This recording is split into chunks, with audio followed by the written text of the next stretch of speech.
또 존귀한 자입니다. 사랑합니다. 축복합니다.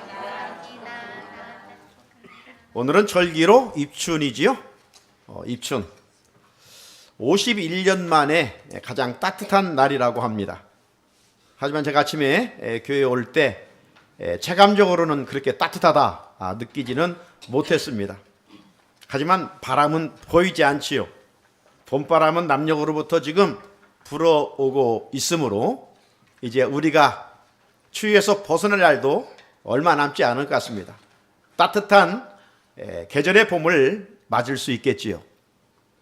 이처럼 우리 그리스도인들은 계절의 봄만이 아니라 영적인 입춘, 영적인 봄을 맞으면 좋겠다 생각을 해봅니다. 믿음 안에서 영적인 봄이란 무엇일까요? 우리 예수님께서 서로 사랑하라고 하는 새 계명을 주셨습니다.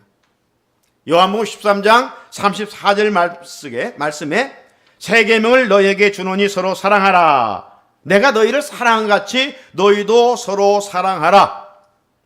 신령한 봄, 영적인 입춘, 봄은 우리 안에 성령의 바람이 불어와 우리 장로님이 기도했던 것처럼 사랑의 마음을 품을 때, 이 사랑으로 이로 하나님을 사랑하고 또 내 옆에 있는 분들을 사랑할 때 그가 진정 신령한 봄을 맞은 사람이 아니겠는가라고 하는 것이지요. 금주에는 설 명절도 있습니다.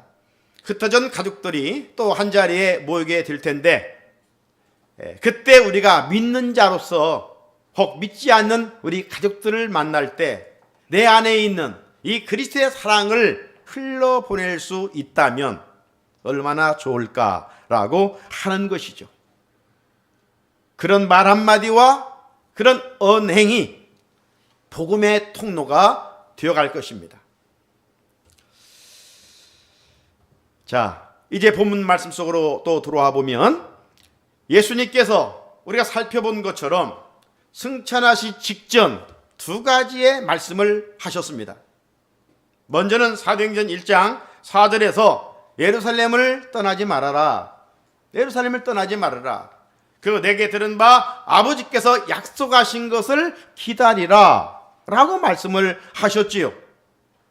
그리고 마지막 승천하시 직전에 예수님은 제자들에게 뭐라고 말씀하셨습니까? 사도행전 1장 8절에 땅끝까지 이르러 내 증인이 되리라. 땅끝까지 이르러 내 증인이 되리라 말씀을 하셨습니다. 어찌 보면 이 말씀은 예수님의 삶의 자리에서 남긴 마지막 말씀입니다. 그렇기 때문에 우리는 이 사도행전 1장 8절 말씀을 예수님의 유언입니다 이렇게 말하기도 하고 제자들을 향한 예수님의 지상 명령이라고 말합니다. 자, 예수님은 이 말씀을 남기시고 제자들이 보는 가운데 하늘로 올라가셨지요. 우리가 지난주 살펴본 것처럼 하늘로 승천하실 때 구름이 예수님을 가리워 저들이 볼 수가 없었다고 그랬습니다. 하지만 그것으로 끝나지 않았습니다. 위를 쳐다보고 있을 때 하나님께서 천사들을 나타나 저들에게 이렇게 말했습니다. 11절이죠. 너희 가운데서 하늘로 올라가신 이 예수는 하늘로 가심을 본 그대로 오시리라. 하늘로 올라가신 예수님은 끝나는 것이 아니라 그날은 그 시간은 언젠지 알 수 없지만 본 그대로 오시리라. 그래서 우리는 오중신앙 중에 종말신앙으로 무장하며 증인의 사명을 감당하며 살아가야 된다라고 지난주에 말씀을 드렸습니다. 자, 승천하신 예수님 보이지 않자 감난산에 모여있던 사람들은 허탈한 마음으로 예루살렘에 돌아왔습니다. 자, 오늘 본문은 이제 12절 이렇게 시작합니다. 제자들이 감람원이라는 산으로부터 예루살렘에 돌아오니 이 산은 예루살렘에서 가까워 안식일에 가기 알맞은 길이라. 안식일에 가기 알맞은 길이라. 여기 감람원은 다른 데 보게 되면 감난산으로 기록이 되어 있습니다. 이 감람산이라고 불리우는 것은 감람나무, 올리브나무가 많이 심겨져 있기 때문입니다. 이 감나무는 예루살렘 성전으로부터 안식일에 가기 알맞은 거리라고 했기 때문에 1km 정도 떨어져 있는 거리입니다. 그래서 예수님은 북쪽에서 갈리 사역을 하시다가 남유다로 내려오셔서 사역하시다가 종종 예루살렘 성전에서 가까운 감난산에 찾아가셨습니다. 왜 감난산에 찾아가셨을까요? 두 가지 목적이 있었습니다. 예수님도 첫째는 인간의 몸을 입고 오셨기 때문에 성경에 보면 배고프다, 피곤하다, 눈물을 흘리시다 이런 표현들이 있어요. 인성, 사람이시니까. 그래서 공생에 분주하게 사역하시다 보니 몸이 피곤하심으로 쉬시기 위하여 감난산을 찾아가셨어요. 누가복음 21장 37절에 예수께서 낮에는 성전에서 가르치시고 밤에는 나가 감람으로 하는 산에서 쉬시니, 우리는 육을 가졌어요. 그렇기 때문에 육을 잘 관리하는 지혜가 쉼을 가져야 되는 거예요. 안식을 가져야 돼요. 그래서 창조의 원리가 6일 동안 열심히 일하고 하루는 쉬라. 이게 안식의 개념이에요. 우리 육신, 우리 몸, 주의 성전이 거하는 전이라고 새해 첫 시간 서론에 제가 말씀을 드렸죠. 몸도 잘 관리합시다. 시간도 잘 관리합시다. 하나님 주신 물질도 잘 관리합시다. 바른 청지기가 됩시다. 이걸 제가 서론에 말씀을 드렸어요. 예수님은 쉬시기 위하여, 안식을 누리기 위하여 감난산에 가셨어요. 또 하나의 목적이 있습니다. 우리 인간은 육으로만 지은 존재가 아니에요. 영적인 존재예요. 그래서 예수님은 하나님이 맡겨주신 사역을 잘 감당하기 위하여 영적으로 재충전받기 위하여 감난산에 가셨어요. 그래서 그곳에서 기도하셨어요. 영적 충전, 바로 기도하는 것입니다. 자, 지형적으로 이 감남원, 감난산 서편 기슭에는 우리가 익히 알고 있는 겟셋만의 동산이 또 있어요. 이 겟셋만의 동산은 예수님께서 로마 군병들에게 잡히기 직전에 세 제자를 데리시고, 세 제자가 누굽니까? 베드로, 야고보, 요한. 세 제자를 데리고 가서 제자들, 너희들 거기 잠들지 말고 깨어 기도하라 하고 돌 던질 만큼 예수님이 더 나가셔서 기도하셨죠. 십자가를 두고, 예수님도 인간이기 때문에 십자가 이것도 얼마나 힘든 것인가를 아시고, 이 잔을 내가 마시지 않으면 안 됩니까? 하나님, 이 잔을 내게서 옮겨주십시오. 하지만 내 뜻대로 하지 마시고 아버지의 뜻대로 행하시옵소서. 땀방울에서 피가 나도록 간절히 기도하셨어요.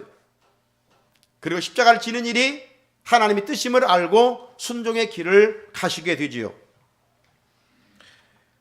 이처럼 예수님은 감난산에 육신의 안식과 영적인 재충전을 갖기 위해서 가시곤 하였습니다. 자, 감람원은 예수님의 공생의 사역의 모든 것들을 마치시고 하늘로 올라가신 곳이기 때문에 이 땅에서의 마지막 흔적을 남기신 곳입니다. 그래서 그곳에 가면 예수님의 부활하신 발자국에 그 자국이 있고 기념교회가 있음을 볼 수가 있지요. 자, 그렇다면 예수님의 마지막 발자국, 마지막 생애의 자리가 감람원이라면 예수님의 관심은 감람원이었을까? 아닙니다. 예수님의 관심은 예루살렘입니다. 예수님 모인 자들에게 흩어지지 말고 예루살렘에 돌아가 약속하신 것을 기다리라 라고 말씀하셨기 때문입니다. 지난번 말씀드린 것처럼 예루살렘에 머물라고 명하신 것은 예루살렘에 성전이 있었기 때문입니다. 여러분, 성전은 어떤 곳입니까? 하나님께 택한 백성들이 모여서 하나님께 예배드리는 곳입니다. 하나님의 백성들이 하나님께 기도하는 곳입니다. 성전은 하나님의 임재가 강하게 머물러 있는 곳입니다. 그 예루살렘 성전의 실체는 오늘 교회이지요. 그렇다면 주님의 몸인 교회는 세상에서 가장 영광스러운 곳이고 주님의 핏값으로 사신 곳이기 때문에 가장 거룩한 곳입니다. 따라서 한 사람의 신앙 수준의 평가를 하기 위해서는 제가 월상 예배 때도 교회론에 대해서 말씀을 드렸죠. 교회론의 신앙이 건강하면 그 신앙이 건강하고 되었어요. 그렇기 때문에 한 사람의 신앙이 교회를 대하는 태도를 보면 알 수가 있어요. 세상 사람들은 어때요? 교회를 함부로 하죠. 교회를 향해서 비난하고 교회를 막 삿대질하고 욕을 합니다.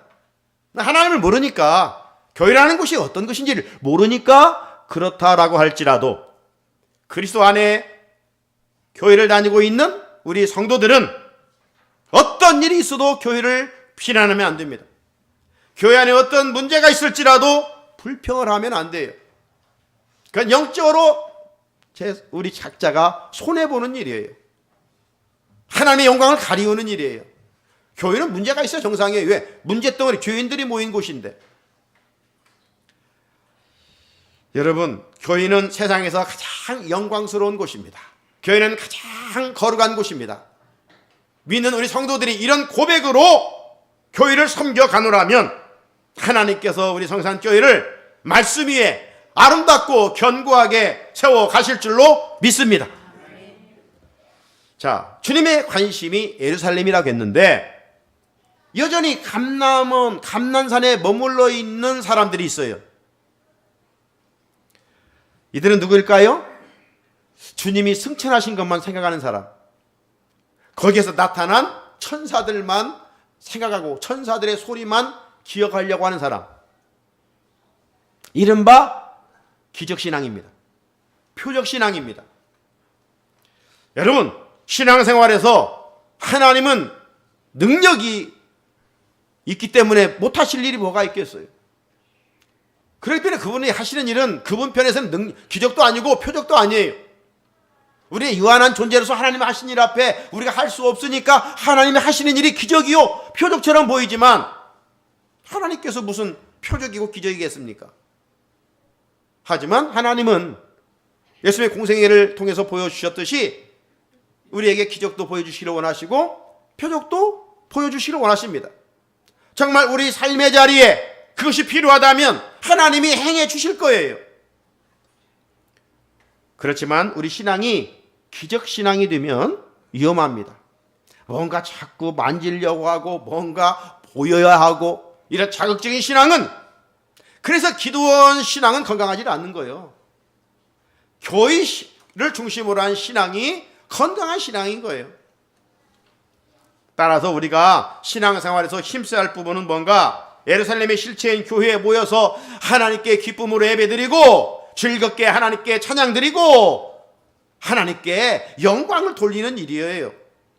그러면 하나님께서 기쁘게 받으시고 하나님께서 합당한 은혜 속에 필요하면 우리에게 우리가 원하는 기적도 표적도 보여주실 거예요.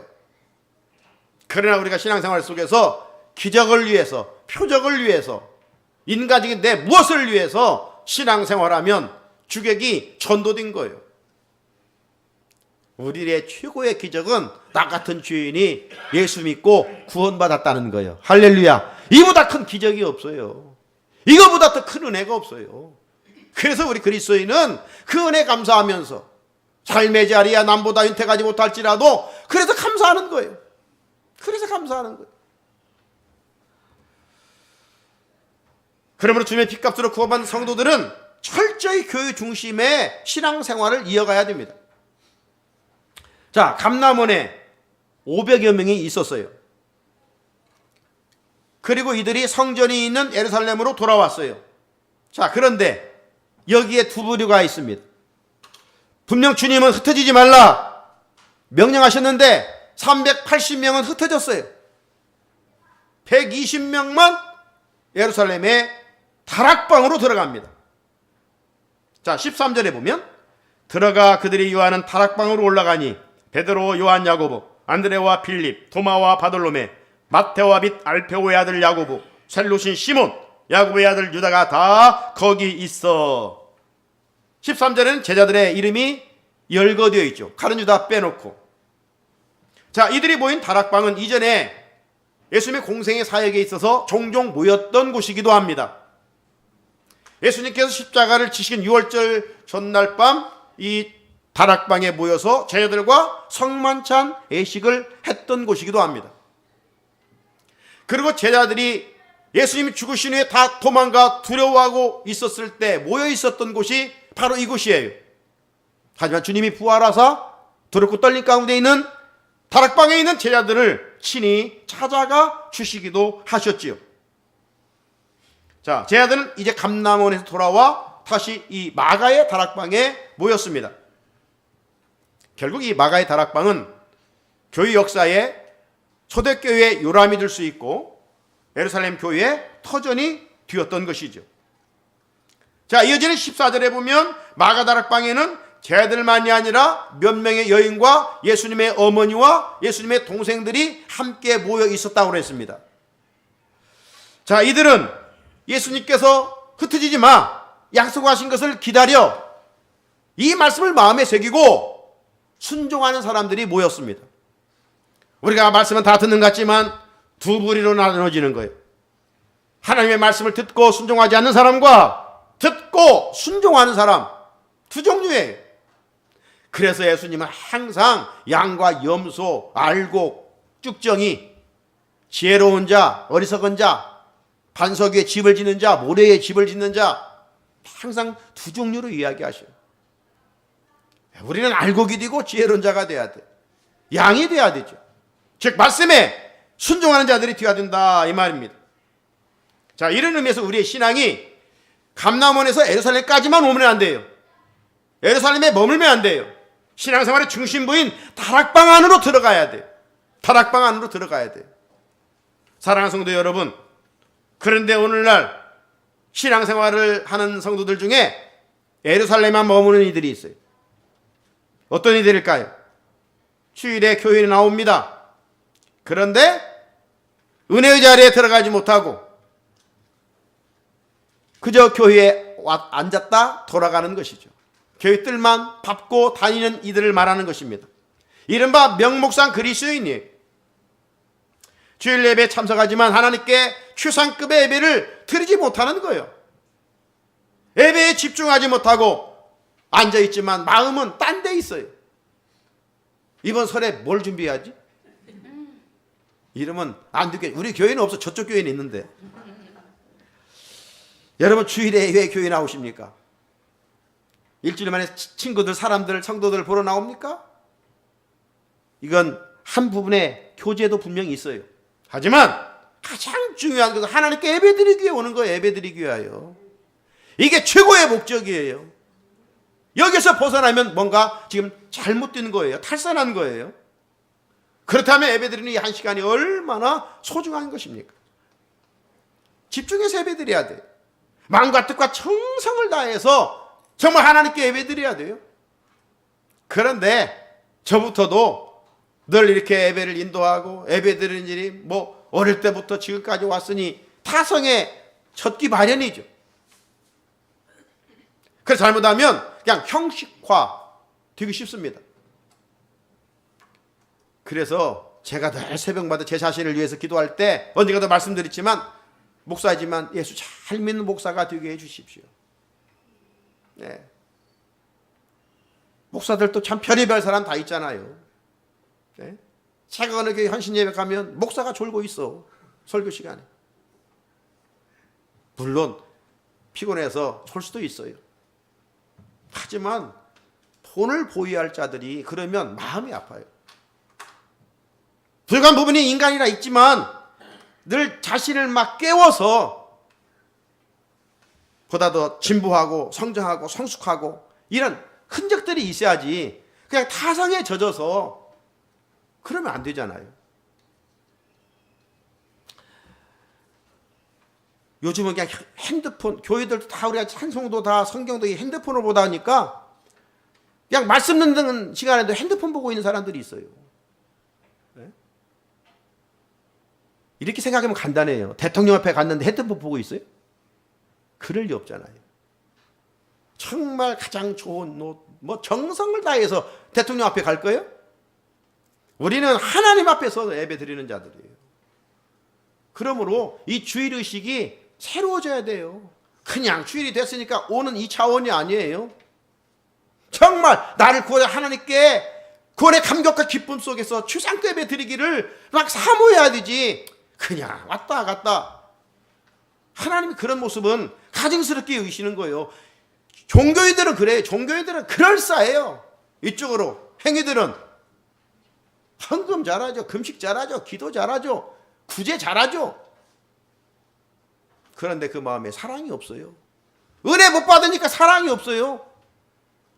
그래 예배 신앙생활은 잘하는 것 같은데 사람을 미워하고 증오하고 시기하고 다투고 삶에 잘해가면 세상의 소금과 빛이 안 돼요. 그를 어떻게 하나님 잘 믿는다 하겠어요. 여러분 준비하지 않은 예배는 습관화된 예배가 되고 1시간이 10시간처럼 느껴지고 막 지루할 수밖에 없어요. 은혜도 없고 감동도 없고 말씀을 통해 살아계신 하나님을 만날 수도 없어요. 그래서 제가 늘 강조하는 예배의 도식이 있잖아요. 예배 생활 실패하면 신앙생활 실패하고 신앙생활 실패하면 우리 삶도 실패한다. 정말 중요한 것이 뭐예요? 예배 생활이에요. 예배 드리기 위해서 우리를 세상으로부터 구원해 주신 것 아니에요? 예배의 대상은 보이는 누가 아니에요? 하나님이에요. 그러므로 잘 돼. 영과 진리로 예배 드리는 자를 하나님은 찾으시지 주일날 그냥 교회 온다고 찾아주시는 것이 아니에요. 예배 잘 드리면서 말씀으로 은혜를 받아야 이 죄악만의 세상을 이겨나갈 수가 있고 내 양심대로 살 수가 있고 제자답게 살아갈 수가 있어요. 그렇지 않으면 그냥 명목상 그리스도이다니까요. 그냥 세상 가치관에 따라 살아가는 거예요. 그냥 주일에는 와요. 주일에 다른 데 가면 그냥 다리 부절 깎고 율법적인 하나님, 두려운 하나님이 은혜의 하나님을 섬기고 은혜의 뭡니까? 은혜는 카리스예요. 기쁨이에요. 주일을 지키는 게 즐거워야 돼요. 하나님이 맡겨진 뭔 일을 할 때 즐거워야지 억지로 한다면 않는 게 나서요. 왜? 그 마음에 예배를 통한 은혜가 없기 때문에 그래요. 사랑하는 성도 여러분, 이번 주는 이 음력설이 있습니다. 음력으로 새해는 우리는 1월달 물론 새해를 맞으면서 결단하고 다짐도 하고 뭐 이렇게 했지요. 우리는 또 한 번 다짐해야 돼. 음력설이니까. 뭘 다짐해요? 하나님께 예배 드리는 생활 정말 잘 해야 되겠다. 예배 생활 잘 해야 되겠다. 그래서 제가 좋아하는 신학자 칼바르트의 이야기를 한 번씩 하는데 칼바르트는 이런 이야기를 우리 그리스도인들이 가장 예배를 드리는 일보다 중요한 일도 없고 예배 드리는 일보다 긴급한 것도 없고 예배 드리는 일보다 영광스러운 일이 없다. 예배가 중요한 거예요. 예배 생활 실패하면 육신의 소욕을 따라 여전히 살게 되고 옛생활에서 벗어날 수가 없어요. 반대로 예배를 잘 드리면 하늘의 힘을 공급받아서 영적 싸움에서 승리할 수가 있어요. 그러므로 감난산에서 예루살렘으로 가는 것도 중요하지만 120명처럼 다락방 안으로 들어가요. 은혜 받는 자리에 들어가야 돼요. 하나님 만나는 자리에 들어가야 돼요. 그래야 주님이 주시는 은혜의 약속을 풍성히 누릴 수가 있어요. 자, 다락방에는 예수님의 제자들만이 아니라 몇 명의 여자들과 예수님의 어머니 그리고 아우들도 모였습니다. 14절이 그렇죠? 여자들과 예수의 어머니 마리아와 예수의 어머니 아우들과 더불어 마음을 같이하여 오로지 기도에 힘쓰더라. 이들이 모인 다락방, 우리가 생각하는 가정 위에, 집 위에, 방 위에 있는 작은 다락방이 아닙니다. 준비된 사진 여기 있죠. 우리 교회 본당보다 더 크다고 할 정도로 마가다락방이 큽니다. 그러니까 120명 정도가 들어갔죠. 여자들은 주님이 고난당하신 골고다 언덕까지 따라갔던 갈릴리 여인들이었습니다. 이들은 정말 주님을 사랑했던 여인들이었습니다. 누가는 여인 중에 오직 마리아의 이름만 기록해놓고 있음을 볼 수가 있어요. 왜 그랬는가? 주석학자들은 마리아가 초대교회의 지도자적인 위치에 있었기 때문이었을 것이다 라고 말합니다. 하지만 마리아는 예배의 대상이 될 수가 없어요. 나아가 누가는 예수님의 아우들도 다락방에 모였다라고 기록하고 있죠. 요즘 우리 큐티 본문이 마가복음입니다. 이 12장 우리가 지금 여기까지 나갔는데 지난번 3장에서 예수님의 그 활동에 대한 친척들의 반응이 있었습니다. 어떻게 반응했었습니까? 21절에 보면 예수의 친척들이 듣고 그를 붙들러 나오니 이는 그가 미쳤다 함이러라. 여러분, 예수님의 공생의 사역은 정말 동분서주했습니다. 식사할 겨를이 없을 정도로 바빴습니다. 자, 그때 서기관들이 예수님을 저 사람 미쳤다, 미쳤다 이렇게 표현했어요. 가족 중에 미쳤다 하니까 그 일가 친척들과 가족들이 미친 예수를 붙들러 왔어요. 자, 거기에 예수의 동생들도 있었습니다. 그런데 어떻게 된 일인지 지금 은혜의 자리, 마가 다락방의 자리에까지 이 예수의 동생들이 와 있어요. 어떻게 된 일일까요? 왜 이런 변화가 일어났을까요? 실상 예수님의 육신의 동생들은 예수님의 공생의 활동을 좋게 보지 않았습니다. 메시아로 인정하지도 않았습니다. 미친 사람이라고 생각했습니다. 집도 돌보지 아니하고 매일 밖으로 돌아다니니까. 이 정도로 예수님을 불신했던 동생들이었는데 예수님이 십자가에서 죽으시고 3일 만에 살아나사 부활하신 모습을 경험한 후에 육신의 동생들도 진정 우리 형님이 메시아였구나, 이걸 받아들이게 된 거예요. 그래서 신약의 야고보서 있잖아요. 그것은 예수의 제자 중에 야고보가 기록한 것이 아니라 예수님의 동생 중에 야고보가, 낙타 무릎에 별명을 가진 야고보가 예수의 동생이 기록해 놓은 책이에요. 용두사미가 아니죠. 처음에는 불신했지만, 미쳤다고 했지만 부활하신 예수를 만나고 변화되어 주 앞에서 귀하게 쓰임받는 사람이 됐어요. 그래서 어머니와 함께 지금 감난산에서 예루살렘에 왔고 예루살렘에서도 다시 마가의 다락방에까지 들어가게 됐어요. 자, 마가 다락방에 모인 120명은 어떤 사람들입니까? 예수님 말씀에 순종한 사람들입니다. 주님의 약속을 기다리는 자들입니다. 이들은 막연하게 기다리지 않았습니다. 기도하면서 기다렸습니다. 대충 기도하지 않았습니다. 집중해서 올인하며 기도했습니다. 여러분, 기도하는 일은 초림의 예수를 기다리거나 재림의 예수를 기다릴 때 그 기다리는 성도의 아름다운 믿음의 태도입니다. 예수님이 처음 오셨을 때 많은 사람들이 기다리다가 낙심하고 끝났어요. 그런데 그 아기 예수님을 끝까지 포기하지 않고 기다린 아름다운 두 사람이 있습니다. 그가 누굽니까? 시몬과 안나입니다. 그런데 이 시몬과 안나의 공통점이 있어요. 그들은 성전에서 금식하며 회개하며 기도하면서 메시아를 기다렸다는 거예요. 그래가 마침내 성전에 들어가서 아기 예수님을 만나는 은혜를 잊게 됐고 하나님께 감사했고 하나님께 영광 돌리는 찬양을 드리는 그런 일을 하게 되었죠. 무엇보다도 오늘 마가 다락방에 모인 성도들은 무엇 했는가? 오늘 교회는 어떤 곳인가? 다른 게 아닙니다. 기도하는 곳입니다. 저들은 기도하는 일에 집중했습니다. 14절, 더불어 마음을 같이하여 오로지 기도에 힘쓰더라. 이들은 군중 심리에 끌려온 사람들이 아닙니다. 예루살렘을 떠나지 말고 아버지께서 들은 바 약속하신 것을 기다리라. 주님의 말씀에 순종한 자들입니다. 이들은 예루살렘에 돌아와 도시 주변에 맴도는 것이 아니라 마가 다락방으로 들어갔습니다. 쟤들은 그곳에 두려워 떨고만 있었던 것이 아닙니다. 숨죽이고 있었던 것이 아닙니다. 저들은 마음을 같이하여 간절히 기도하면서 약속하신 것을 기다렸습니다. 10일간 기도했더니 마침내 요엘 선지자를 통해 약속하신 바람같은 성령과 불같은 성령이 그곳에 임하게 되는 것이죠. 2013년도에 우리 교회 성도들과 함께 성지순례를 갔었을 때 아까 사진으로 봤던 마가 다락방에 간 적이 있습니다. 120명 제자들이 뜨겁게 기도했던 그 현장이었기 때문에 각국에서 온 순례객들이 여기저기 모여서 각 나라 말로 막 뜨겁게 기도했던 그 장면을 지금도 잊을 수가 없습니다.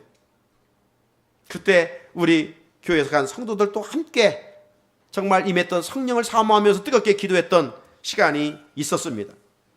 사랑하는 우리 성산의 성도 여러분, 사도행전의 별명은 성령행전이면서 기도행전이라고 서론의 말씀을 드렸습니다. 왜? 각 장마다 기도의 물줄기가 쉬지 않고 흘러가고 있기 때문입니다. 여러분, 하나님의 역사는 기도로부터 시작됩니다. 기도하지 않는 곳에는 하나님의 역사가 일어나지 않습니다. 성령이 임하지도 않습니다. 다락방에 모인 이들은 흉내내는 기도를 하지 않았습니다. 이들은 더불어 마음을 같이하여 오로지 기도에 힘썼다고 했습니다. 여기 오로지란 말은 다른 것은 있을 수 없고 오직이란 뜻입니다. 마가다락방에 모인 120명은 다른 것 생각하지 않았습니다. 오직 예수님께서 약속하신 그것을 기다리며 간절히 기도했습니다. 사랑하는 성산의 성도 여러분, 신앙생활은요 기도생활이에요. 기도는 영혼의 호흡입니다. 우리 몸에 혈관이 잘 흘러야 됩니다. 만약 혈관이 막히면 각종 질병에 시달릴 수밖에 없습니다. 이처럼 성도들에게 기도의 관이 막히면 영적 동맥경화증이 걸려서 영의 건강이 약해질 수밖에 없어요. 기도하지 않으면 세상에서 명목상 그리스도인으로 살아갈 수밖에 없어요. 그래서 주님은 우리 아들을 교제하기를 원하십니다. 그래서 항상 쉬지 말고 기도하라 말씀하지 않습니까? 하나님은 기도하는 자를 만나주시고 하나님은 기도하는 자에게 은혜 베풀어 주십니다. 우리가 예수님의 이름으로 기도할 수 있다는 건 특권이에요. 특권이 주어졌는데 사용하지 않는다면 그 사람처럼 어리석은 사람이 어디가 있겠어요? 주님은 요한복음 16장 24절에서 이렇게 말씀하셨습니다. 지금까지 너희가 내 이름으로 아무것도 구하지 아니하였으나 구하라. 그리하면 받으리니 너희 기쁨이 충만하리라. 할렐루야. 주님은 이렇게 말씀하고 계십니다. 주님을 믿는 자는 누구나 주님의 이름으로 기도할 수 있습니다. 주님의 이름을 부르며 주의 이름을 선포하며 나갈 때 반드시 응답이 있고 하나님이 행하시는 일을 볼 수가 있습니다. 고난 앞에 낙심하지 말고 하나님께 기도하십시오. 염려 찾아올 때, 근심이 찾아올 때, 마음에 두려움이 엄습할 때 낙심하지 말고 기도하십시오. 어떤 이들은 응답이 더디다고 기도 몇 번 하다가 기도의 생명줄을 놓아버리는 이들이 있어요. 여러분, 기도의 응답은 하나님의 주권 속에 있지 내가 원하는 때에 하나님이 허락하시는 건 아니에요. 하나님의 때를 믿음으로 바라보며 우리는 기도하는 것입니다.